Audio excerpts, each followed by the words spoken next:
Hey, so during this video, I'm going to share with you a guide on how you can start to practice yoga at home more consistently. So I'll be sharing 3 tips that have really worked for me in terms of setting up and also maintaining a regular home practice. So if you're new to this channel, welcome. I'm Irene, a yoga and mindfulness teacher. If you're curious to see more yoga, breathing and mindfulness practices, do consider subscribing to the Antara Yoga channel.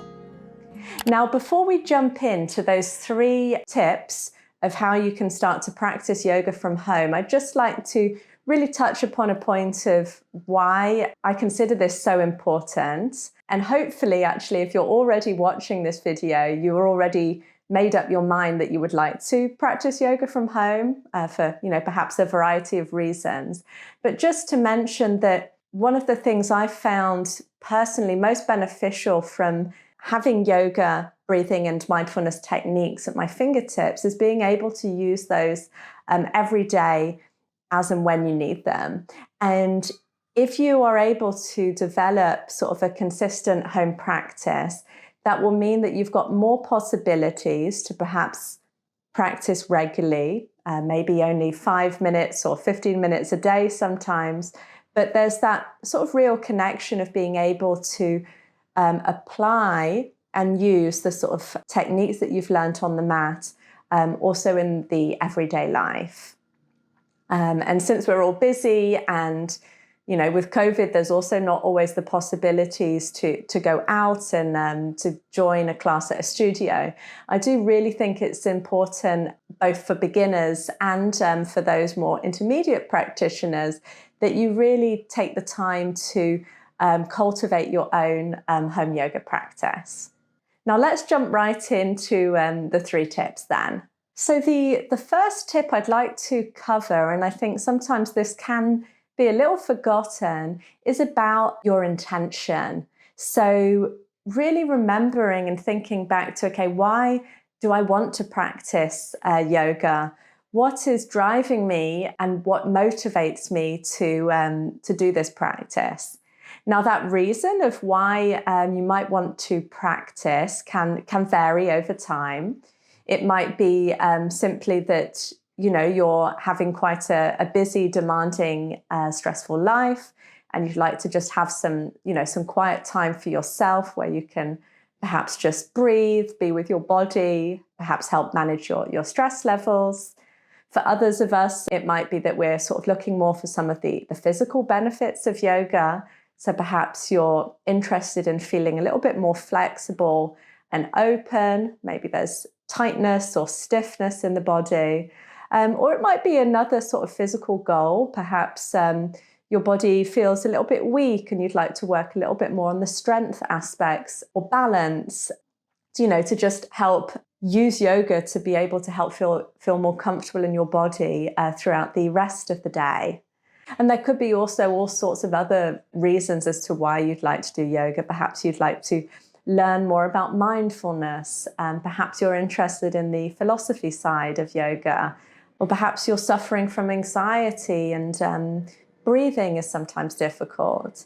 So whatever that reason is, I found it useful to really be able to keep that in the back of your mind. So whether that's, weekly or daily, or perhaps, as we're starting the year thinking about, okay, why is it so important for me to do yoga? And to say, look, I am going to get up 15 minutes earlier to practice yoga, or I am going to stop working so late so that I can get my quick yoga practice in the evening.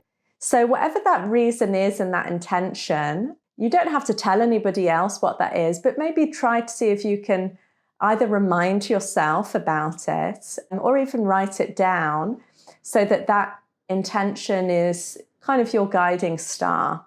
And one more thing just to mention around this sort of motivation, your goals and intention, that can really help guide you also in terms of what your yoga practice might look like. So for example, if you're, feeling physically very tired and stressed, maybe that will guide you to pick more sort of quieter mindfulness and gentle yoga practices.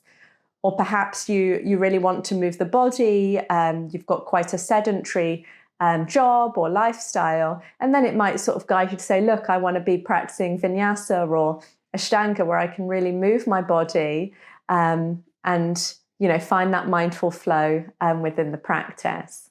And if you'd like to make that intention a little bit more concrete, do share in the comments what your intention for yoga is right now. And yeah, I'd be really curious to learn more about that and learn where your real passion lies within that field of yoga. So my motivation for yoga has changed over the last 10 years or so of practicing. But right now, I would say I'm particularly interested in trying to be present in my practice. I have a job and where I'm a lot on the computer, and there's a lot of times where I'm, can be finding myself watching TV in the evening, but also scrolling through my phone. And so my goal of really being in my yoga, breathing and mindfulness practice is really seeing, okay, can I leave all that behind? Can I really be present simply on my personal experience while doing yoga? So moving on to tip number 2. So this tip is all about planning your practice. Now, if you're watching this and you are a sort of planner like me, you're going to be thinking, yes, I love to have a to-do list. I love to write on the calendar what my plan is and, maybe even to the detail of what time I want to practice yoga. Well, others of you might be feeling a little, I don't want to have to, I've got so many other things planned in the day that perhaps doesn't really appeal to you, to be that rigid with something like yoga that you might be doing really for fun and your own motivation. So I'd just like to share a few reasons of why I think planning your practice is so important, and also to talk a little bit about the spectrum of what that can look like. So I've personally found and seen through students, that if you, based on your motivation, then choose, okay, I want to practice this amount of times a week, and this is a time which particularly suits me, there are less possibilities for other things to get in the way. Now, what do I mean by that? So if you're someone that perhaps you have children, or perhaps you have a lot of things you need to get done in the day, you might particularly find, especially in the week, that the only time you can find to do yoga is first thing in the morning. Now, if that's the case, then it might be just that moment of planning and saying, okay, I'm going to try 2 or 3 times a week, set my alarm 15 minutes earlier, and those 15 minutes are my quiet moment to practice my yoga. For someone else, perhaps you have a bit of a different lifestyle. Perhaps your schedule is changing each day, and then particularly picking the specific time and sticking to that every day might not be the right thing for you, but you can still kind of intentionally say, look, for me, what would work is that I practice maybe 3 times a week. This is a number that I think works very well as you're beginning your home yoga practice, to be consistent. And I won't be able to have that exactly at the same time, each of those 3 times a week, but I will make sure that I look ahead to my schedule and I carve that time out. So I'm going to perhaps say, I'm going to watch a little bit less TV and do my short yoga practice. Or maybe you're someone where the weekend particularly appeals, where you've got that bit more time. So, okay, I'm going to, on the weekend, first thing when I wake up in the morning, I'm going to do my yoga. And in addition to planning the specific time, I'm also a big fan of planning the space that you're going to do yoga. Now, if you're like me and you're living in a small flat, that space might have to be multi-purpose. So personally, where I am right now, filming this video is also where I practice yoga. I have to move bits of furniture around because I have a bit of a smaller space. But I have that consistent place where I say, okay, this is where I'm going to roll out my mat. And this space is a space I associate with yoga. And by creating that sort of quiet space, it can also just help you get into that rhythm where you, at one point, it becomes so much of a habit, you don't necessarily have to think about it anymore. It's okay. I'm coming here. This is my yoga spot. This is when I want to do yoga. And it will perhaps help you just sink in, perhaps into your practice a little bit more easier than if every time you're practicing, you're looking for a different area, you're at a different schedule, and then it can feel a bit more difficult to ground into those sort of subtle sensations of your body and breath. And the third tip I would like to share, and I think this is quite a big tip, is deciding what to practice. Now, I led a little bit to this idea when we were talking about intention and what you want to get out of your practice. Now, that can, of course, help dictate what you want to practice.